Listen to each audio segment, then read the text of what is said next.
Learn to love it because it is the best thing going.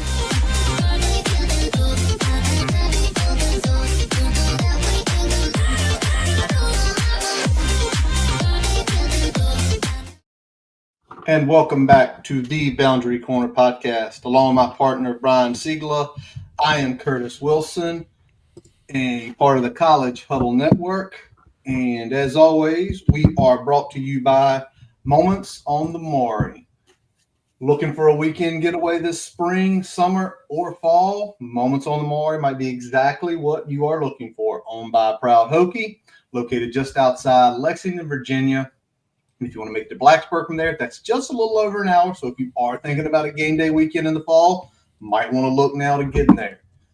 It gives you everything you can think of a mountain getaway. Fishing, kayaking, chilling by the river, having a nice cold one right out the back door. So check out the links in the comments section or visit them at Moments on the Maury on their Instagram page. We are back, buddy. We are back. We are missing our compatriot tonight, but we are back. Well, things happen. Yeah, Last week things happened. Man, it's been one of those things where this spring, like, just, little thing here, little thing there. Everyone's busy. We got sports. I know all of us have at least one kid doing something. Curtis, you got a whole brood of them doing something. So it's always interesting, especially when you were down in Florida. I was up north for a little bit. Well, last week was wild because we get the email and say, hey, he can come on tonight. And Brian's like, Curtis? I'm like, dude, I'm at the Orlando Magic basketball game. Just happening tonight. And you're like, I don't know where I am assuming you were. I had a 12-hour car ride. So. There you go. So it was like, not going to happen.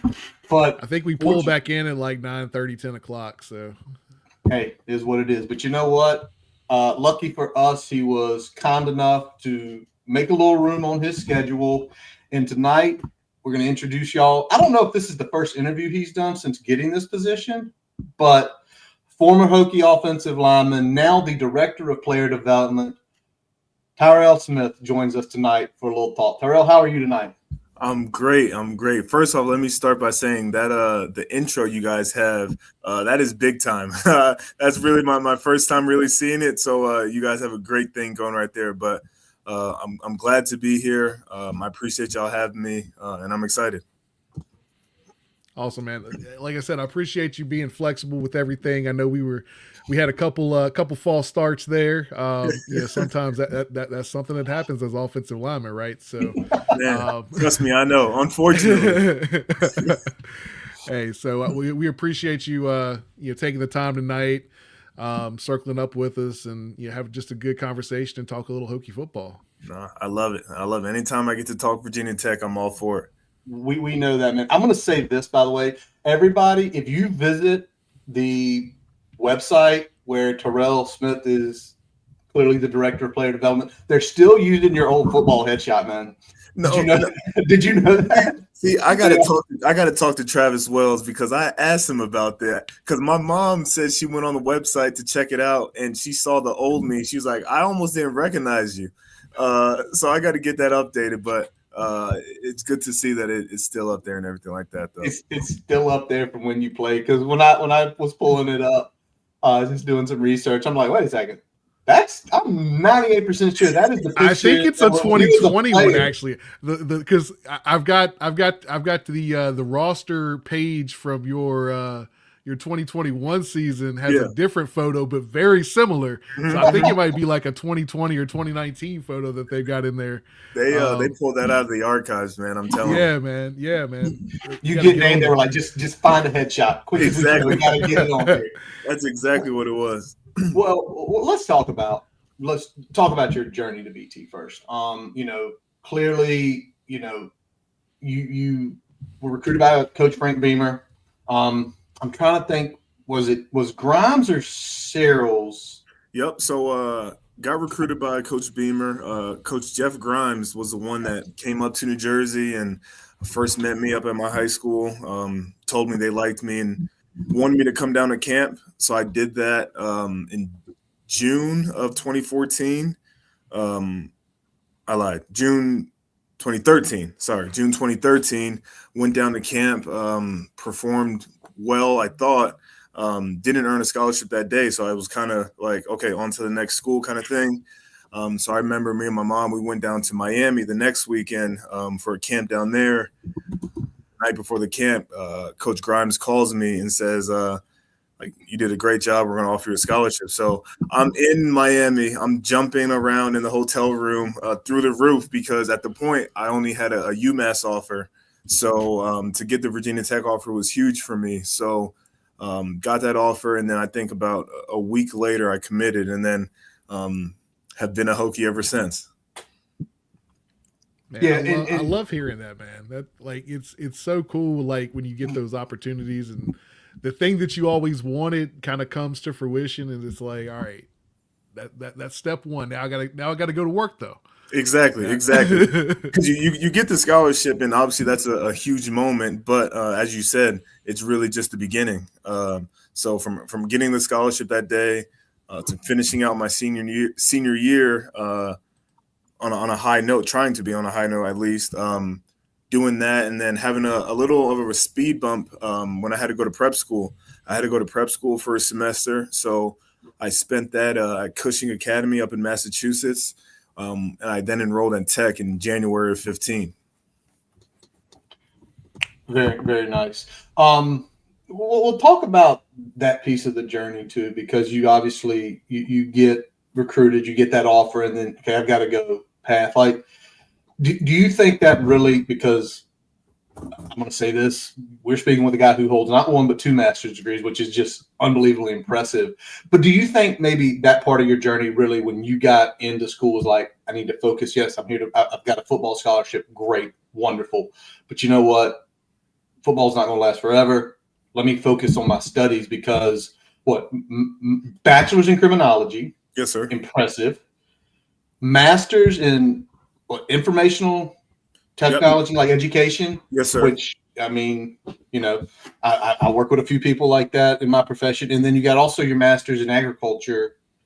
Yep, with the concentration in leadership. So that's kind of how it ties back into what I'm doing now. But yeah, so that's the educational side of things. But having to go to prep school for a semester, I think as much as I hated it, to be honest, I think it humbled me a lot.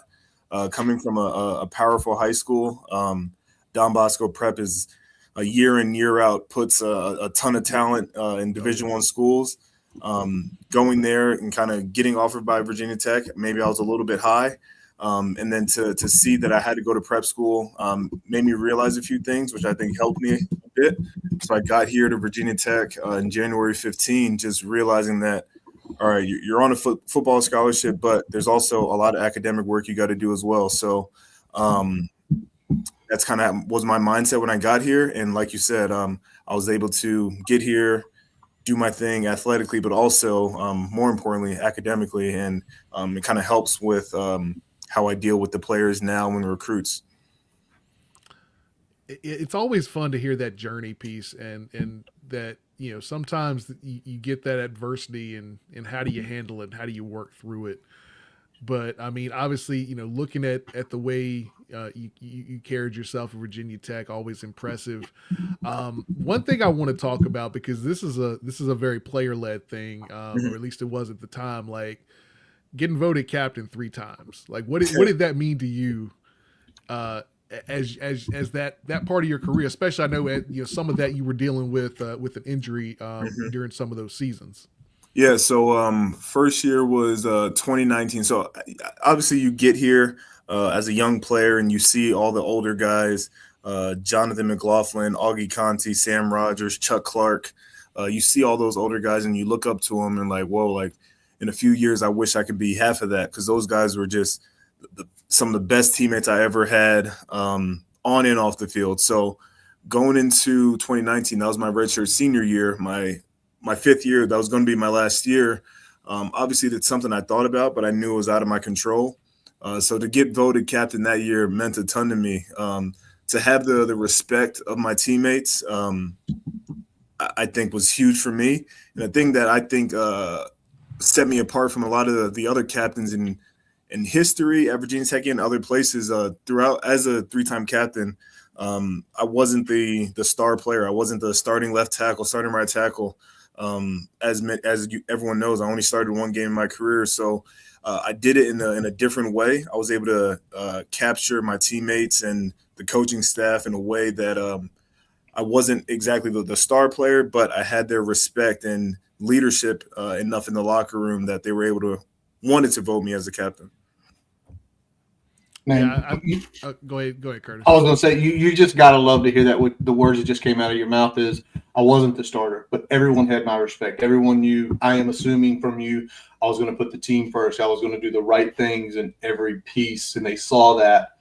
Because even though you only started one game, you still played in 67 games in your career, which is still impressive. We did not get into PFF and get a snap count.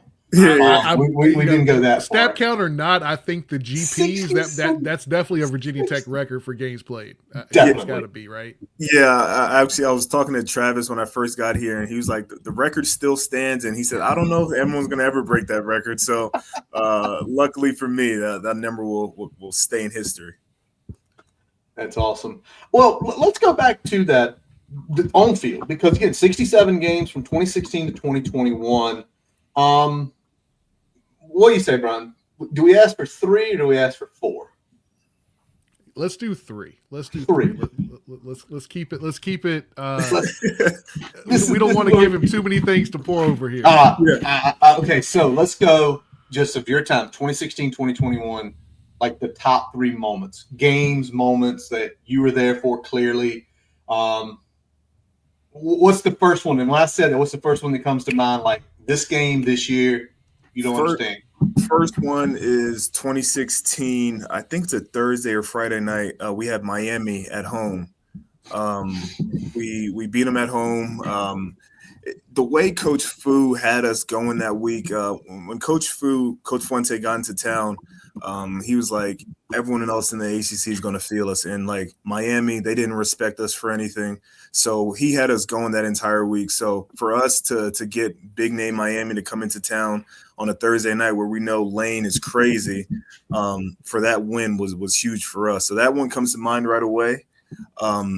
I'd say secondly is my last year playing, 2021 season opener. We got North Carolina. I think they're 10th in the country. Yes, they were. So for them to be 10th in the country and us to go out and play our game and just all day long. We started off hot and kind of took a lull in the middle of the game, but a huge win. That one comes to mind right away. I love that one to death. And then also in 2021, beating UVA on their field. At any time I can embarrass and just beat UVA, I'm going to take full advantage of. It's pretty clear how I feel about them. So to plant our flag in the middle of their field, I get chills thinking about it. Like that's our field. So we're going to get it back. Man, you picked some good ones there, and I mean, you talk about the UNC opener. That was like the first real game post COVID, and like every time there's like the season's about to start, they show that clip. Oh my goodness! They show that clip. That's like, and it is funny because like I love seeing that. I love seeing the energy in that crowd, but like the cameras were not that great. Like I wish, like they didn't even really capture the full essence of Lane with that. But like it was the ESPN first game of primetime that Friday night, and it was like, what is that? Because you could just see. I mean, the whole place was the camera. They had see orange, man. Yes, see orange. See orange. Everything shaking. Knowing they were going, it's like, wow, this is cool, but man, this camera. Because when that gets dropped, which it will preferably get dropped in about 6 months? No, we're not. We're 5 months now because oh my God, we're 5 months now. Because it's April, Curtis. Because it's April. In 5 months, that first weekend, that will pop up, and at least one comment on Twitter will be, "What's up with the cameras?" Hey, I had no clue because I think the same thing when I see it. Like you would think it was back in the day or something like that. It was 2021, not too long ago. But yeah. Shout out to 2021 looked like 2008. Literally, like couldn't believe it. What? Okay, so that's the three moments, and I understand those because 2016, they came in. People were like, "Oh, they're going to beat Tech." It's even though Tech had a good start to the season, their Miami's going to beat them. We smoke them. But let's go back to this. Three moments are great. First time you walk through that tunnel as a player, like what's the feeling? Because I think for you it would have been 2016 Liberty. Correct. Right? Yep. Spot on. But what was that feeling? The march from Merriman. I mean, it was a noon game. Everything you can see and feel, like just what went through your mind? I know that's a decade. It's a decade ago, which I hope that doesn't make you too sad. But it was a decade ago. But what went through your mind walking that line? Going out? Obviously that previous year, 2015, where I redshirted, didn't dress any games or anything like that. So you see it, and obviously everyone sees the videos and everything like that. But that Liberty game, to finally strap my pads on, walk from Merriman through the tunnel, I was like so filled with joy. I didn't really know what to expect or what to do once I ran out the tunnel because it was my first time. You've seen the cool pictures of guys like jumping up and waving their arms and things like that, but I was so like enamored by all of our fans and the pyrotechnics going off. I'm just looking up and I had no clue. I think I almost tripped on a teammate or something, but as more games started to come, I kind of was able to kind of capture what was truly going on. But no matter it was the first game or the last game in Lane in my career, like I still got chills, and still like to be in that moment, one of the best college football entrances in the country. I love it to death.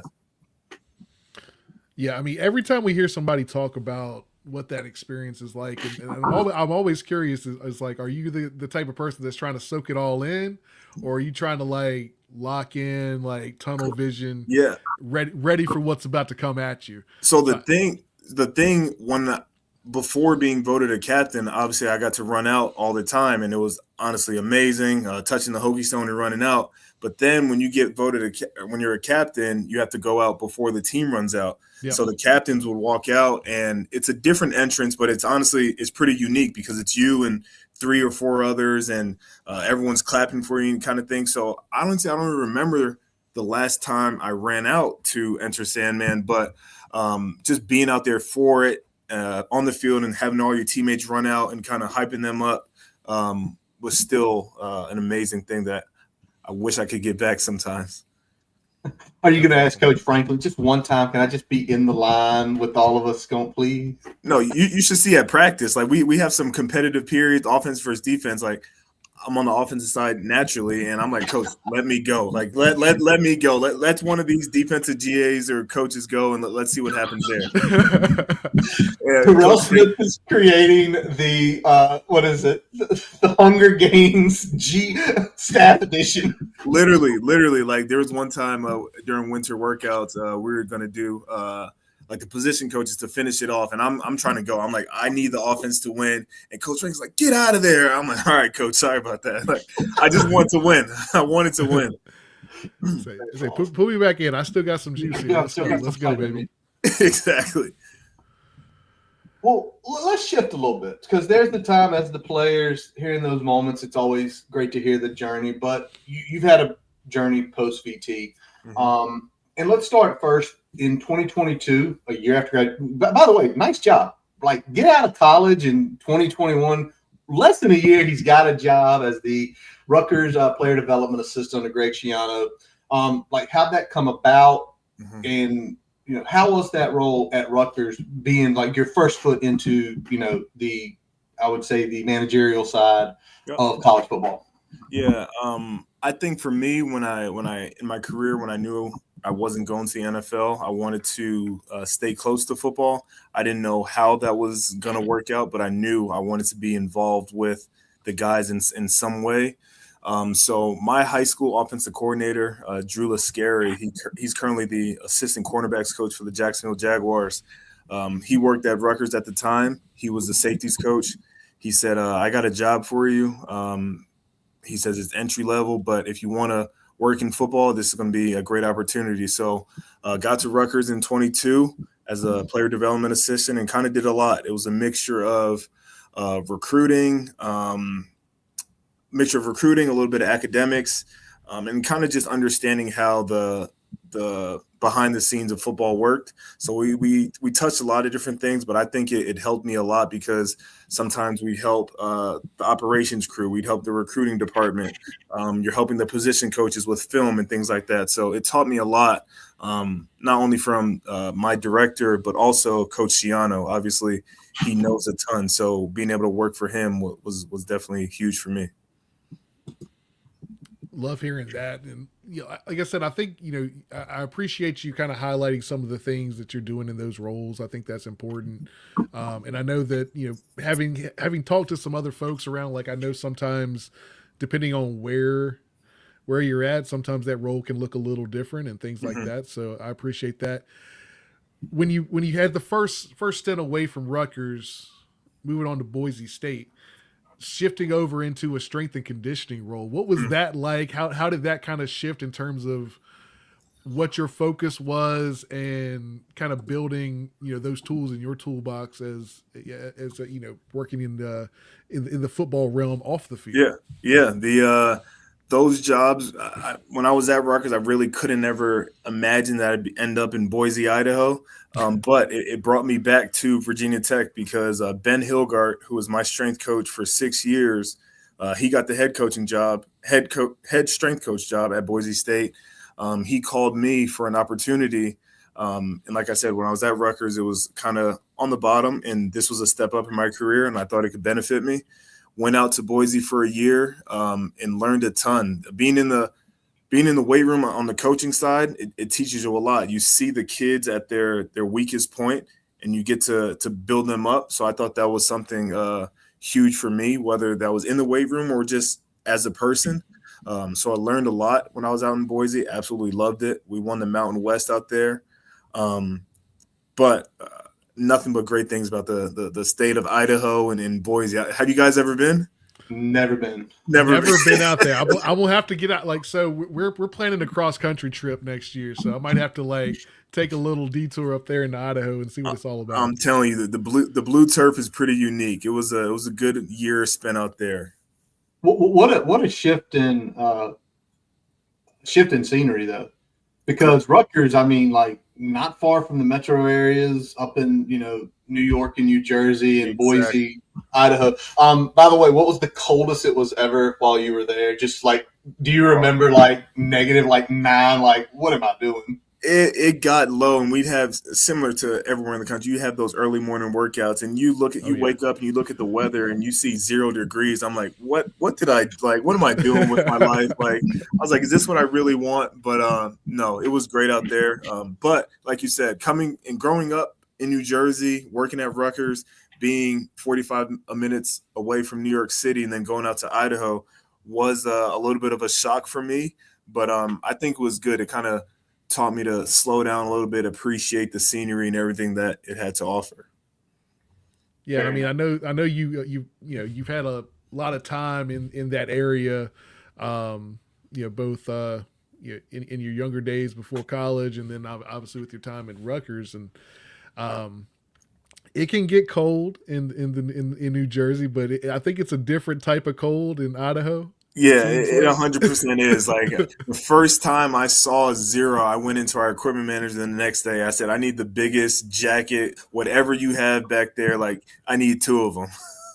Love it. All right, so from there, you spend a year, like you said, with someone you knew and Ben Hilgart, your former strength and conditioning coach. Yep. And, you said it, you win the Mountain West Conference. You go through a different experience. How did you get back to Rutgers? Was this you seeking it, or is this someone picking up the phone saying, hey, somebody's left. Yep. You crushed for us. We want you back in this building. Yeah, it was a unique situation. So like I said, we won the Mountain West that year, and our head coach got let go at the end of the season. So our contracts were, as you guys know in this business, when the head coach gets let go, everyone gets let go. So at that point, was kind of searching for a job, and someone had left at Rutgers. So they called me and said, all right, we had you here as a player development assistant. We now want you to assist the director in running the department. So Got let go from Boise, and I think like a week or two later, Rutgers offered me the job, moved back out to New Jersey for a little bit of a more advanced role from what I was doing previously. I was an assistant in the department. Now I'm helping hire all the assistants in the department. So it was a little bit different, but honestly, I think it's really prepared me for where I am now to see more of what really goes on, help the guys more off the field, dealing with their issues, has truly prepared me for what I'm doing now. That's awesome, man. And, like I said, you've had these 3 roles now, and, you've taken that kind of step up as you've gone along. So I know that that feels good in terms of like, career and all that, like, you're building towards, those type of goals.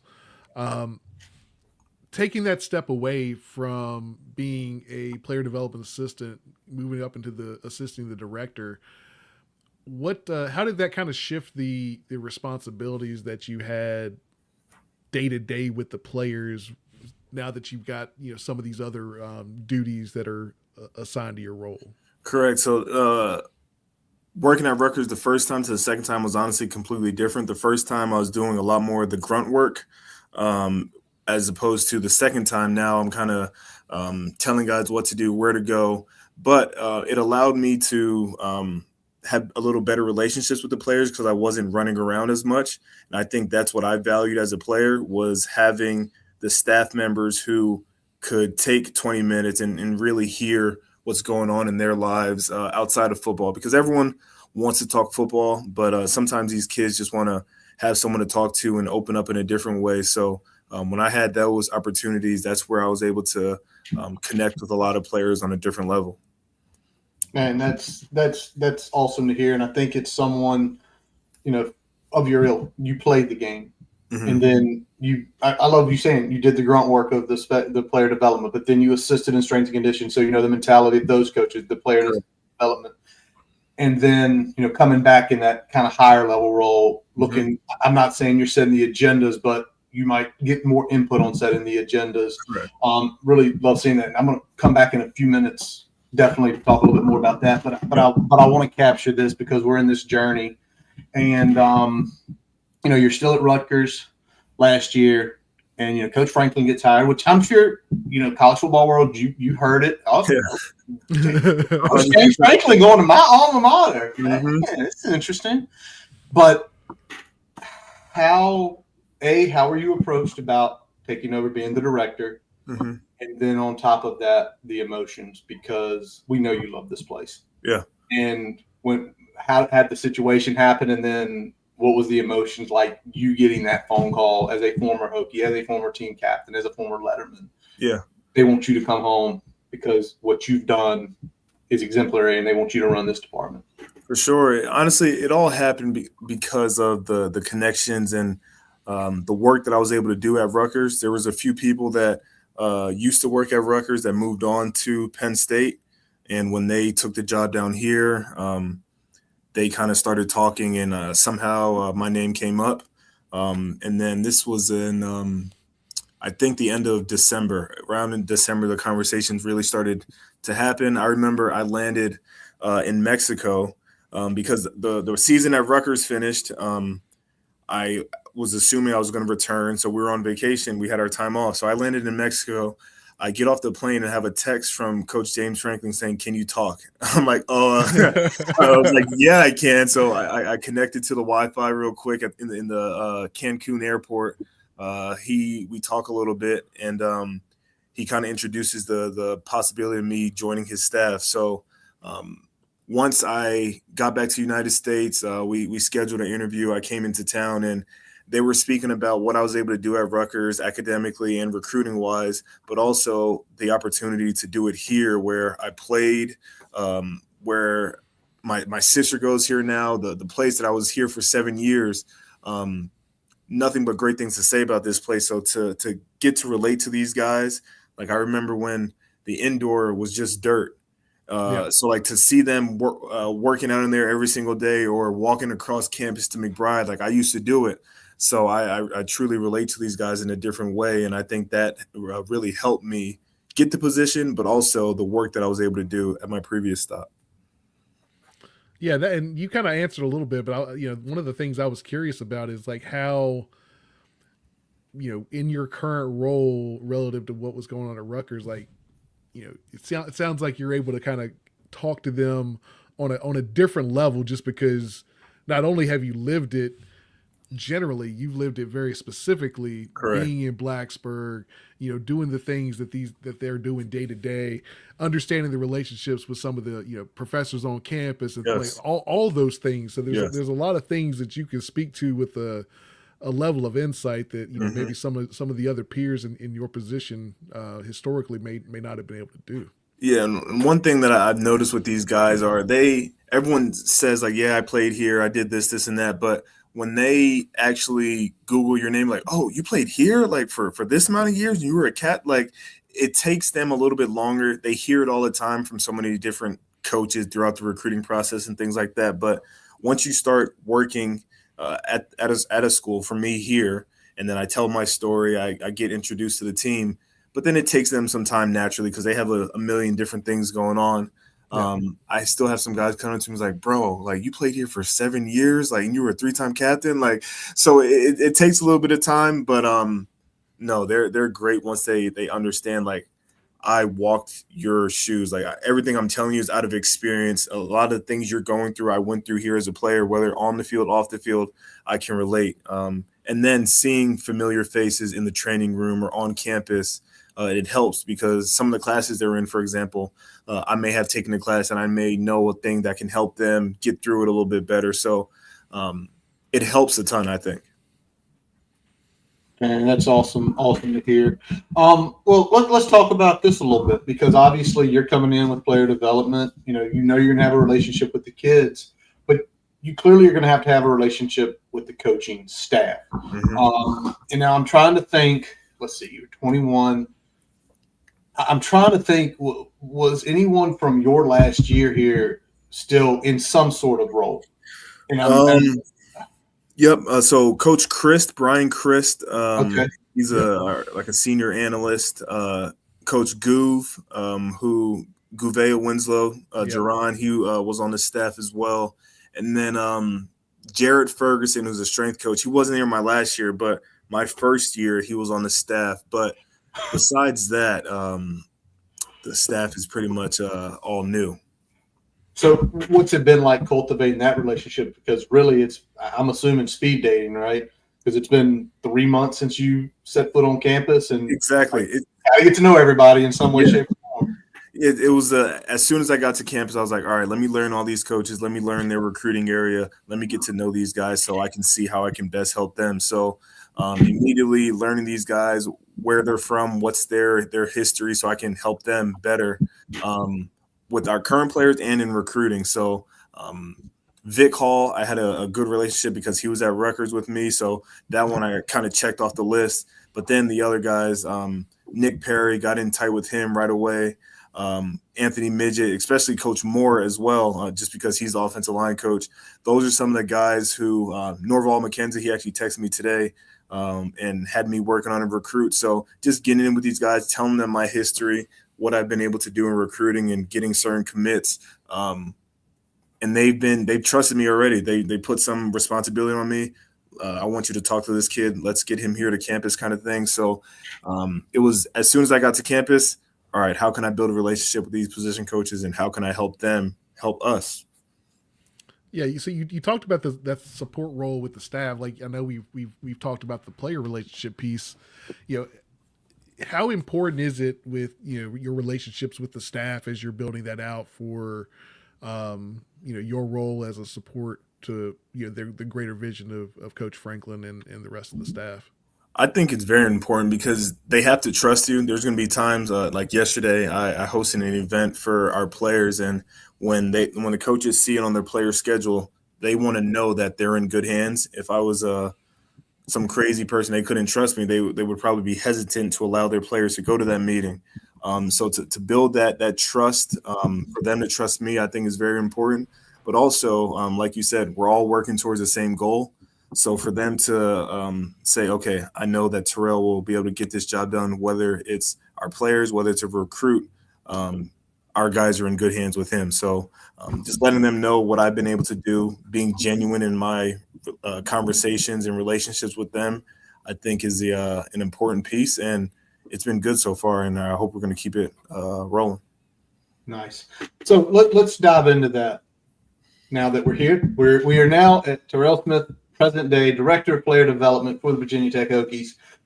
What does it entail? You've mentioned the recruiting piece. Mm-hmm. You mentioned grades. You mentioned, but like on a given day, what are 2 or 3 things you may do, or may be in charge, or may have to delegate the responsibility of? Because I think for a lot of us, and when he said we were getting you, I'm like, great. I've always wondered what the player development guy does. It's a title. They do something. Yeah. So obviously, you kind of helped us. You're assisting with recruiting in some way, shape, or form. Correct. What are the other sides? Yep. So it's a big portion of recruiting, like I said, helping out recruiting, talking to families, hosting at practice and things like that. But also the main focus of the player development department is the life after football. We're trying to set these guys up. If football were to end today, they'd be in a better position to go professionally in whatever field that may be. Obviously, we hope that all these guys go to the NFL and play a long career, but we know that's not the case. And even for the ones who do go to the NFL at some point, they're going to need to fall back on a degree or something like that. So whether it's a networking night that we're hosting next week or an internship, finding an internship in town, we're trying to better prepare these guys for life after football. So that's a mixture of it. Community service is huge. We have a few different events going on this week and next week that our guys are going to be attending. So recruiting, life after football, community service, academics. I actually still class check every single day. It's important. Some of the guys, they kind of laugh at me for going out on campus checking them, but I think it's important for them to be present, front row, 10 minutes early, as Coach Franklin always says. And they've been great. So it's kind of wide ranging, but truly trying to build the man outside of football. Yeah, and I think when you talk about preparation as a player, like doing the little things right and doing them right consistently is such an important part of it. Because I think that word, the consistent word, is the biggest piece. Yeah, repeatedly over and over again. Like obviously someone can do it one time, but when it's easy, when it's difficult and it's the 23rd time, can you still repeat and do what you have to do at a high level? Yeah. I mean, just like as a player, when it gets it's the fourth quarter, man, chips are down. You've got to be able to perform in those situations, and you got to do it in real life too. When things are hard, when things are not necessarily stacked in your favor, you got to make sure that you're going out there and consistently doing the right things so you can reach the goals that you want to achieve. Exactly. And I tell these guys all the time, sometimes when I know they have papers they have to submit late at night and it's due at 11:59, like I know it's difficult now, but you're going to thank yourself in a few years when your playing career may be done that you did this, because you now graduated with a Virginia Tech degree. And when you walk into whatever business and they see Virginia Tech graduate on your resume, they're like, wait, like he did something meaningful. And I think that's very important. Yeah. And as it gets into the professional world, like getting like deadlines, meeting that deadline, getting that work done, being accountable, being present. But also, I am assuming without here networking events, it's also being outspoken, knowing when to speak to people, knowing sometimes when not to speak. Like sometimes you just got to be quiet. But the other thing I want to know, and this is a little bit away from that, is are you involved with the strength and conditioning? Because obviously you've got a background in it. You know, obviously, being in strength and conditioning 7 years as a player, coaching it for a season. Is that a part of player development as well in your aspect of maybe like nutrition goals, weight goals? Yeah, it's not directly in my job description what Coach Franklin has it built out as, but I'll give credit to our strength coach, Coach Chuck Losey. When I interviewed, I kind of told him about my background and that I was a strength coach at Boise.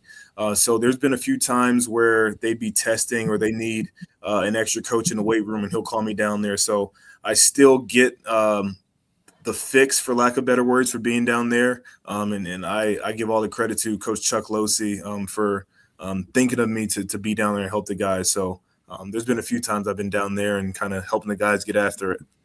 I love man. when the other duties as assigned is something you like doing. Exactly. Like, you know what I mean? Like, if you mean to tell me I can spend an hour or two down in the weight room changing weights out and helping the guys, like, I'm like, let me get a set in while I can. But That's it's right. been great.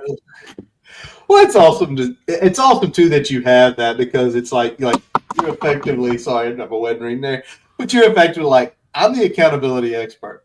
Coach Lusty calls me down, and he's chewing you out about not hitting a certain max, and he knows you can. Exactly. You know what? I just heard that. And I'm like, well, wait a second. What's going on over here with the academic side? What's going on with the other side? Like, It all connects. it all connects, and it's like you having that former hand in strength and conditioning. It's not foreign to you. They can't come into you and talk to you about, well, so and so happened in strength and conditioning. Really, that happened? I worked in that for a year and did 7 years on my own. I've never heard that happen. Let's have a conversation. And then it gets fun too. Like, at the end of the day, these guys are competitive, and I still think I'm competitive. And there's going to be times when I'm in the weight room with them and they move weight pretty fast, and I get on them, and they try to put their hands on me. So you got to bump back a little bit just to show them you still got it. But when you have Johnny Garrett, Justin Terry, Kyle Altuner, 3 huge offensive linemen trying to get you, I'm like, guys, like, chill. Like, I can't keep up anymore. But no, those guys are awesome. So, you talked about working with the offensive line a little bit. Do you have, as far as those relationships are concerned, do you feel like you still kind of drawn to your former position in terms of those relationship building, or do you have kind of a good mix across the board?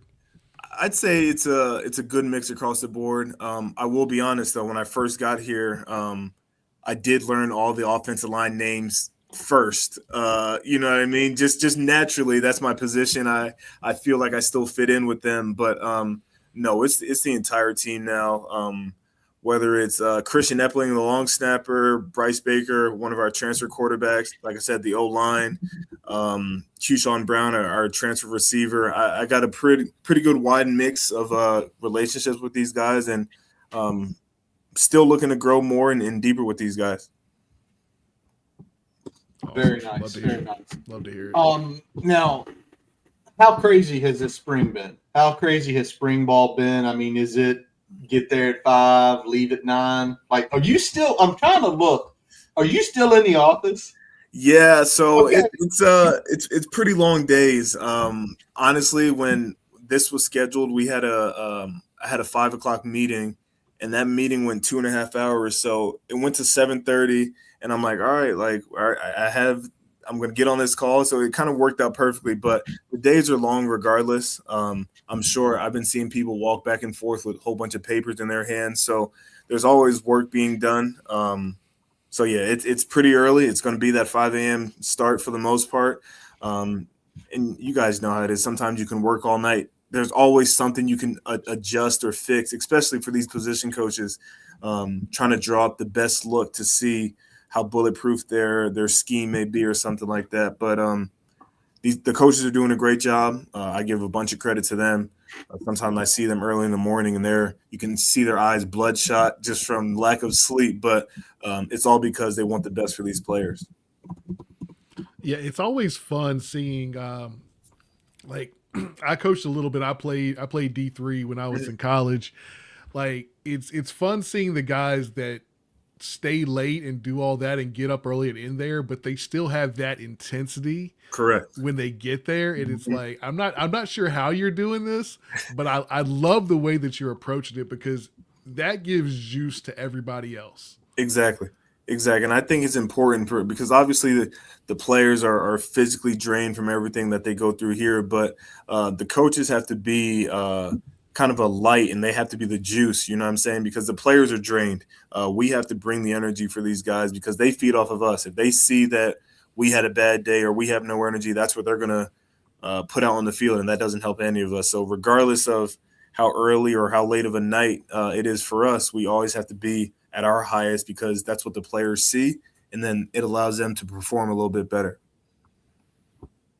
Love it. By the way, I was doing some research here.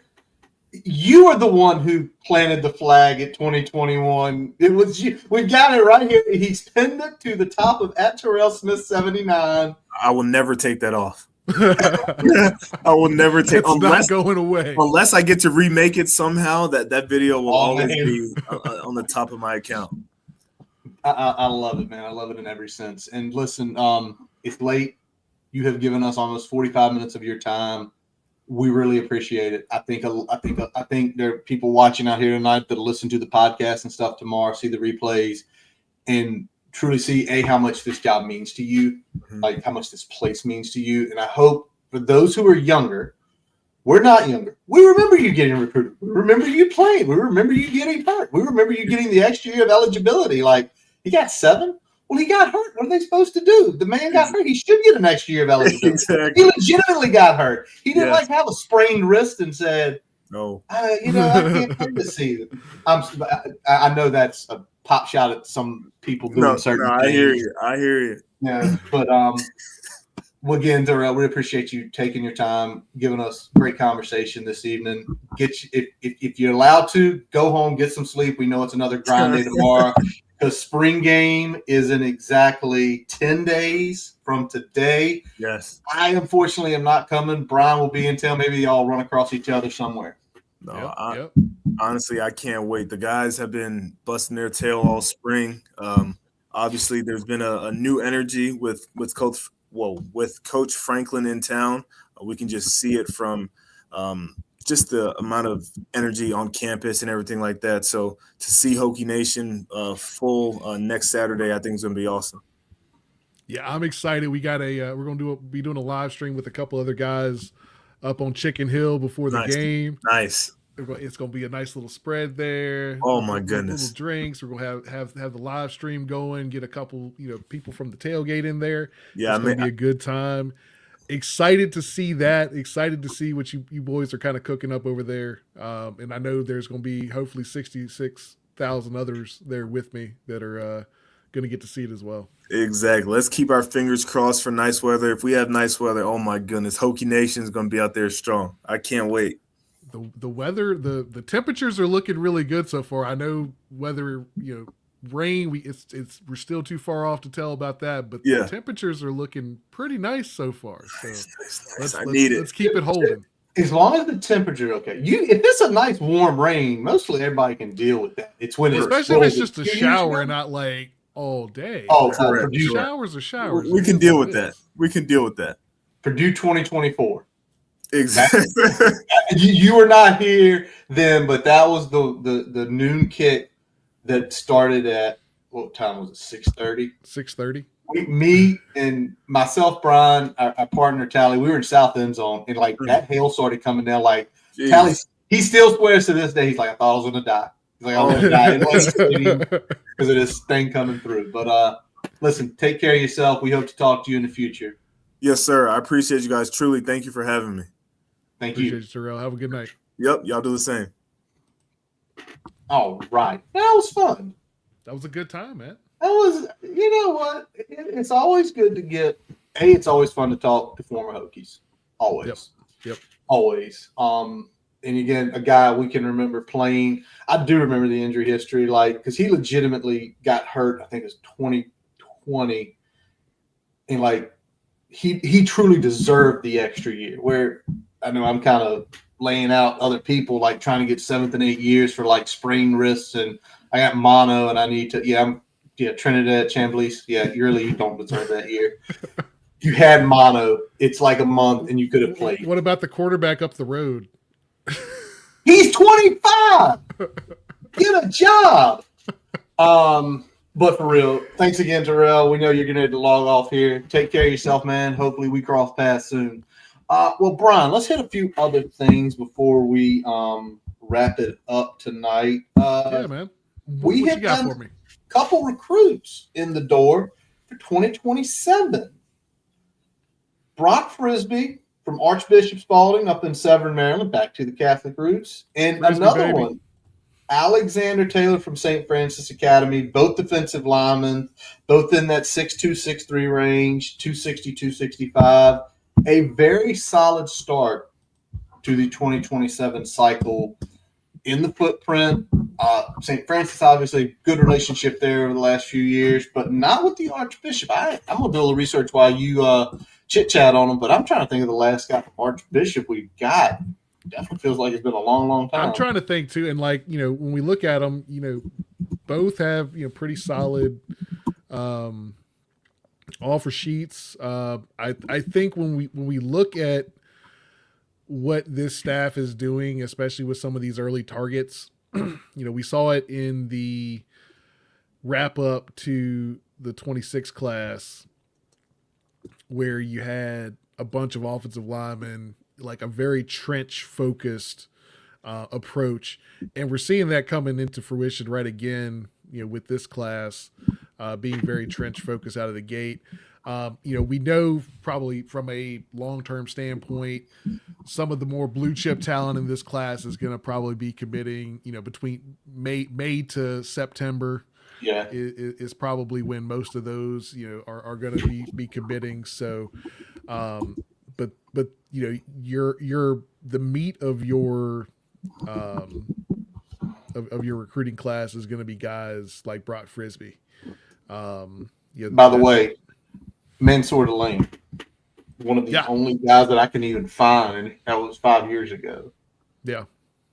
And I mean, I know we've been certainly hitting those Maryland Catholics a lot harder in the last few years. So it doesn't shock me that we're starting to make some headway back in some of these schools. So really excited about the way we can kind of make some noise in the Mid-Atlantic now, recruiting, just because there's so much talent coming out of that area every year. And, you know, when you get a chance to pull from these programs that they know what it is to win. They're, you know, they're doing it in a way that feels very collegiate, but even in high school at that level. So you know, you get guys that are coming in kind of ready to compete, and I think that's important. Yeah, that's always the important, is getting the guys here early, because I think in today's age, development's going to be tougher. I think Coach Franklin knows that, but that's the thing. If you can get guys who are already size-wise built, you're liable to hold on to them quicker versus a guy who's slightly undersized. Well, he needs to gain 25 pounds. Well, can't take that back. It's really tough to gain 25 pounds a year. Not that it's impossible, but to do it correctly, it's really tough to do it in a year. To do it in a way where you're better for it. Yeah. That's the struggle. I mean, I think if you go out there and, you know, especially kids that are already prone to, you have bigger bodies anyway, 25 pounds can come on the wrong way pretty quick. It's hard to put on 25 pounds the right way. Especially when you're already somebody that's 6'3", you know, 265, 270. So when you look at guys like that coming in, I mean, it's important to have, again, a good framework, a good size to begin with.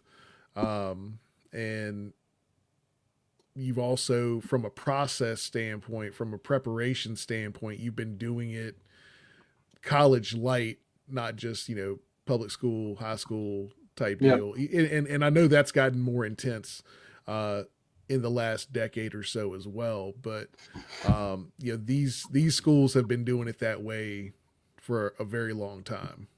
100%. Let's throw this up there, Brian. Give Andretti and everybody out there, because you kind of laid it out a little bit for Tyrell there, but what's going on? Yeah. Sorry, guys. Wish I could. I got a 9 and an 11. If I tried it, I'd be there by 5. The 11 is what's hurting you. And that's the one I am a coach for. I am a coach for the Hokies. If they were both in the morning, like early morning, if they were both at 9, it's possible. You could have did a flying trip with Charlie. I could have. It would have been pretty crazy, but unfortunately, the way it looks is they are not. So, yeah. I mean, it is. Best case scenario, you're pulling in 30 minutes after the game started. Probably. 100%.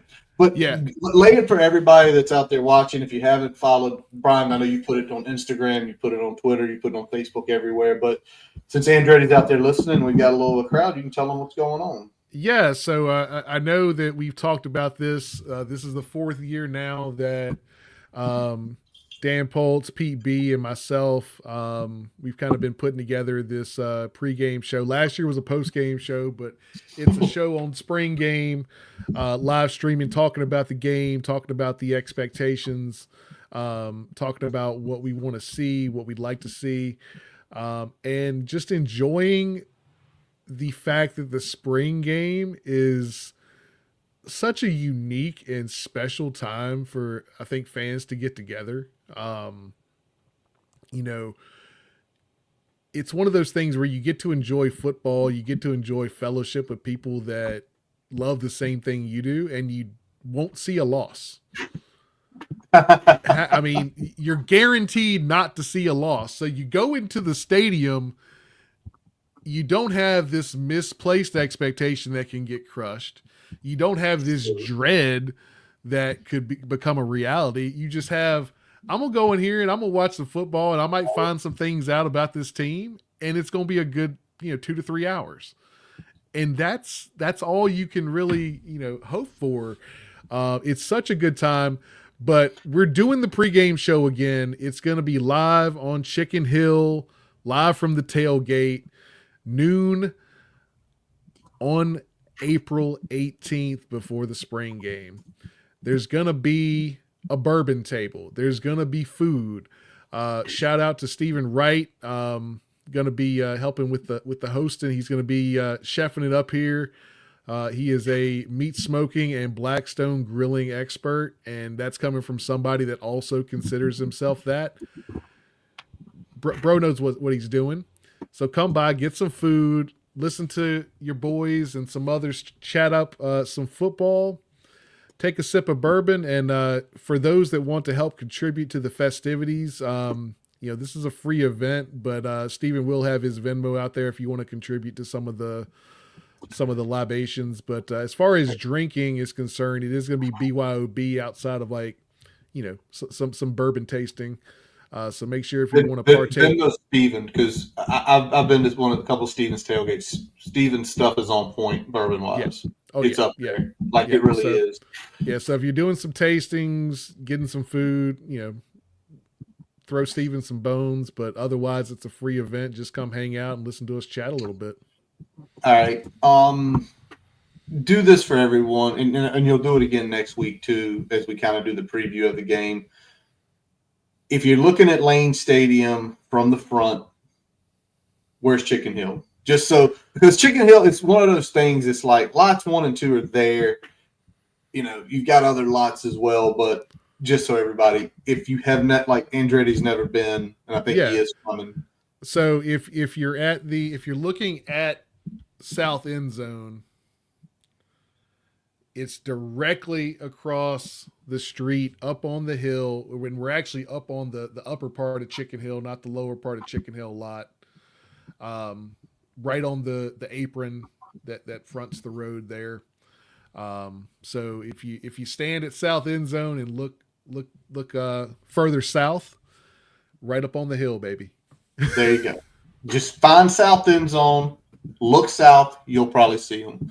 Now, obviously, next week, Brian, I think Callie's going to be back. By the way, Callie couldn't join us tonight because in the season basketball banquet for his son. Good for his son, again, making the team and having that banquet. But next week, obviously, we're going to preview. We're going to talk about things we're looking forward to at the spring game, what we want to see out of it. And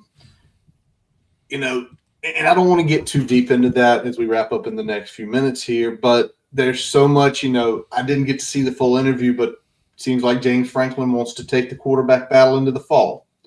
I'm not shocked by that.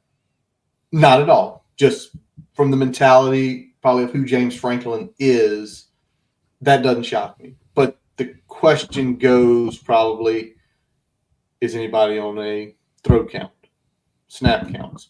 You know what I'm looking forward to. I want to know the format. Y'all know how ballistic I am about the right format and how disappointed I am when you have the wrong format. Because if everybody knows, the right format is offense versus defense, where you can play 1v1s, you can mix and match, 2 can play 2, you can play 1v2, you can play 2v1s, you can mix them all up. That's the right format. And I know Coach Pry had sold it for several years. He never had the depth to do that. I think at times, my opinion is depth be damned, because you really want to know where you're at. Because what we always talk about, Brian, there's certain guys, if you just put them on the field in the heat of competition, they shine through. Yeah, I think it goes two ways for me, because I feel like a standard game format with a split roster feels more like a game. So I think that's better for the casual fan. If I want to evaluate what I have up front, what I have from a depth perception, like guys like me like to see the format that you're referring to, just because I can see how that first 5 is working together on the offensive line. I can see what we're comfortable with and not comfortable with from a stunt perspective or a blitz perspective on defense. I can see some of the more base coverages that we're running. I can see some of the bread and butter routes that we're running. I can see those things with the players that I anticipate to see doing it on Saturdays in the fall. So that's where I like that format better, but I understand that a split roster, one team scores on offense only, the other team scores on offense only. I know that plays better for the casual fan because it is more of a traditional game flow. You're not having to worry about, well, how does the defense score points? And like you don't get into anything abstract like that. Like, obviously we understand 3 and outs are good for the defense. Interceptions are good for the defense. Turnover on downs are good for the defense. You can make it work.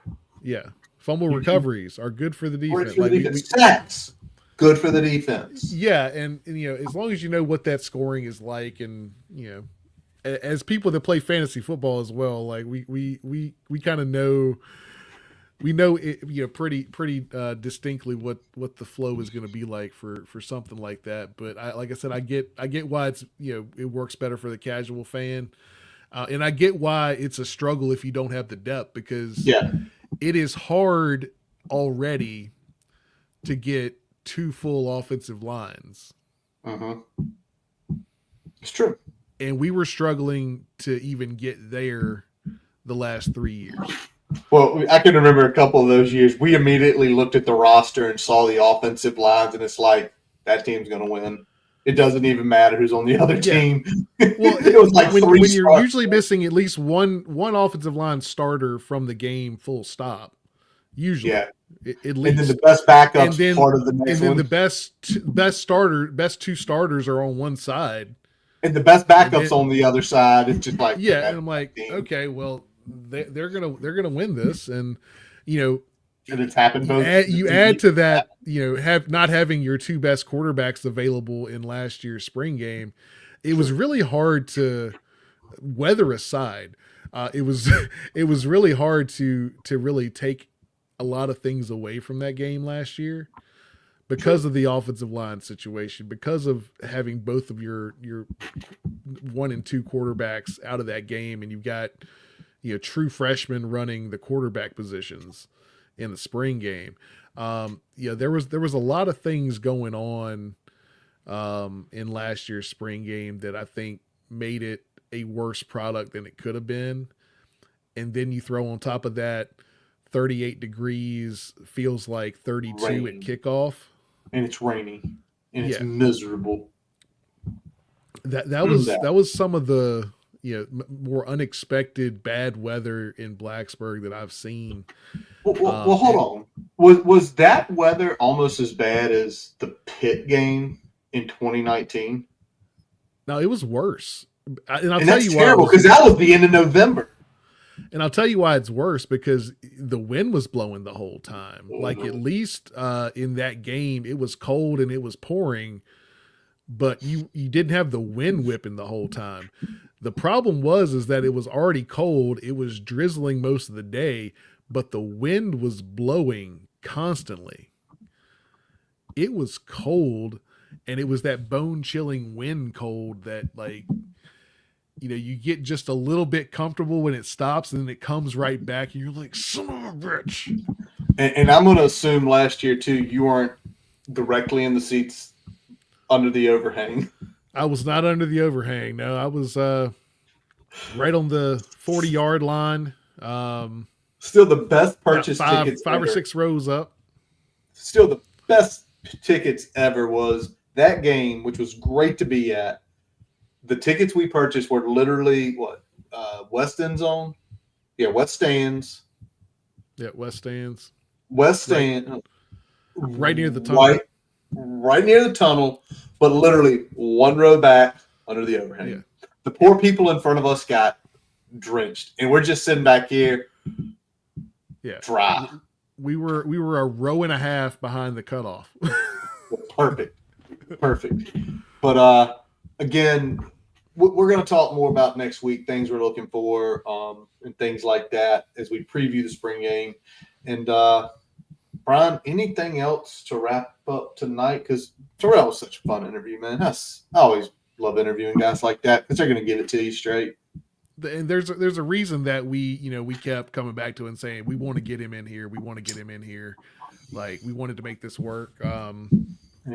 First go around, there was a little bit of a miscommunication on what night he was available.